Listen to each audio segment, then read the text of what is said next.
అదే RTV app వార్తల్ని క్షణాల్లో చదివే అవకాశం ఉంటుంది. ఒక న్యూస్ పేపర్, ఒక టెలివిజన్ ఛానల్ మీ చేతుల్లో ఎప్పుడూ ఉంటాయి. నిజామాబాద్ పార్లమెంటు పరిధిలోని 7 అసెంబ్లీ నియోజకవర్గాలు ఉంటాయి. బోధన్, నిజామాబాద్ అర్బన్, నిజామాబాద్ రూరల్, ఆర్మూర్, బాల్కొండతో పాటు జగిత్యాల జిల్లాకు సంబంధించిన కొరుట్ల, జగిత్యాల అసెంబ్లీ నియోజకవర్గాలు నిజామాబాద్ పార్లమెంట్లోకి వస్తాయి.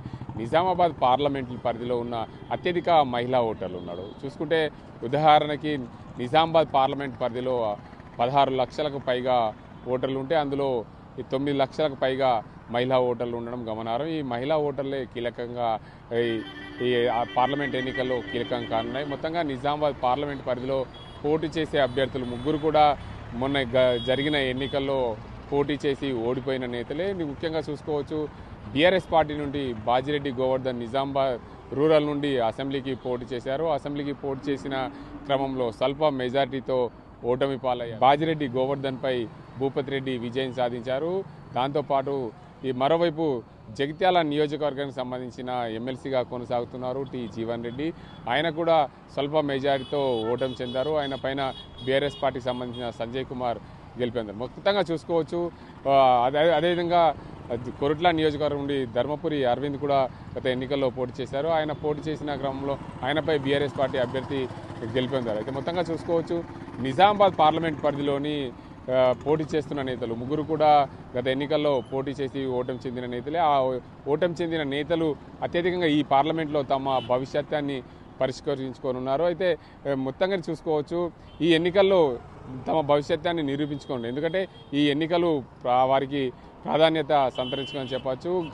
బీజేపీకి సంబంధించిన నేత సిట్టింగ్ ఎంపీ ధర్మపురి అరవింద్ ఈసారి ఖచ్చితంగా గెలితే మంత్రి అవుతారని చెప్పి ప్రచారం చేసుకున్నారు. అదే కోణంలో కూడా జీవన్ రెడ్డి కేంద్రంలో మంత్రి అవుతాను ఈసారి గెలిస్తే అని చెప్పి జీవన్ రెడ్డి కూడా తమ ప్రచారంలో చెప్పుకొస్తున్నారు. మొత్తానికి బాజిరెడ్డి గోవర్ధన్ ఇద్దరికి ధీటుగా పోటీ ఇవ్వాలనే ఉద్దేశంతో బీఆర్ఎస్ పార్టీ నుండి పోటీ చేశారు. గత ఎన్నికల్లో చూసుకుంటే ప్రధానంగా ఈ 7 అసెంబ్లీ నియోజకవర్గాల్లో అత్యధికంగా మహిళా ఓటర్లే ఉన్నారు. ఈ మహిళా ఓటర్లే ప్రధానంగా ఈ తీర్పు చెప్పే అవకాశాలు ఉంది. ముఖ్యంగా బీడీ కార్మికులు నిజామాబాద్ జిల్లాలో అత్యధికంగా ఉంటారు. మహిళా ఓటర్లతో పాటు చూసుకోవచ్చు, ప్రతి అసెంబ్లీ సెగ్మెంట్లో కూడా మహిళా 1,70,000 నుండి 80,000 వరకు మహిళా ఓటర్లు అత్యధికంగా ఉండడం గమనార్హం. ఏదేమైనప్పటికీ నిజామాబాద్ జిల్లా పార్లమెంట్ ఉందో, నిజామాబాద్లోని పార్లమెంట్ పరిధిలో 7 అసెంబ్లీ నియోజకవర్గాల్లో కాంగ్రెస్, అదేవిధంగా బీజేపీ, బీఆర్ఎస్ ముగ్గురు అభ్యర్థులు కూడా ధీటుగా ఒకరికొకరు ప్రచారం చేసుకున్నారు. బీజేపీకి సంబంధించిన నేత రోజువారీగా గ్రామాల్లో, తమ పట్టణాల్లో రోజువారీగా ఛాయ్ పే చర్చతో పాటు వివిధ అంశాలపైన చర్చ పెట్టి ఆయన కార్యక్రమాన్ని ముందుకు తీసుకెళ్తూ ఒక్కసారి మోడీకి ఓటేయండి అని చెప్తూనే ఉన్నారు. మరోవైపు కాంగ్రెస్ అభ్యర్థి టి జీవన్ రెడ్డి ఖచ్చితంగా నాకు ఓటేయండి, నేను గత ఎన్నికల్లో ఎన్నోసార్లు పోటీ చేశాను, గత అసెంబ్లీ ఎన్నికల్లో కాంగ్రెస్ పార్టీ విజయం సాధించింది, ఈసారి కూడా కాంగ్రెస్ పార్టీకి ఓటేస్తే ఖచ్చితంగా విజయం సాధిస్తామని చెప్పి చెప్పుకొస్తున్నారు. రాష్ట్రంలో ఓటమికి చెందిన బీఆర్ఎస్ పార్టీ కూడా ఖచ్చితంగా ఈసారి ఓటేయండి, మేము మోడీకి సపోర్ట్ చేస్తామని చెప్తూ ముందుకెళ్తున్న పరిస్థితి అయితే కనిపిస్తుంది. ఏదేమైనటికీ ముగ్గురు నేతలు తలపండిన నేతలు ఉండడం, ఎందుకంటే ఇద్దరు, ఒకరు సిట్టింగ్ ఎంపీ, ఒకరు సీనియర్ నాయకుడు, మరొకరు బీఆర్ఎస్ పార్టీ నుంచి పోటీ చేసిన సీనియర్ నాయకుడు. ఈ ముగ్గురు ఒకరికొకరు పోటీ పడుతూ పార్లమెంట్ పరిధిలో గెలుపు దిశగా ప్రయత్నాలు చేసుకుంటున్నారు. అదే కోణంలో కూడా వీరి ఓటమిని, గెలుపులను ఖచ్చితంగా నిర్ణయించేది మహిళా ఓటర్లనే చెప్పుకోవచ్చు. 16 లక్షలకు పైగా ఓటర్లు ఉన్న పార్లమెంటు నియోజకవర్గ పరిధిలో అత్యధికంగా మహిళా ఓటర్లు ఉండడం, దీనికి అందరికి సంబంధించి ప్రతి అసెంబ్లీ కాన్స్టిట్యున్సీ నుండి 70,000 నుండి 1,00,000 ఓట్ల వరకు కూడా మహిళా ఓటర్లు ఉండడం దీనికి అందరికీ కూడా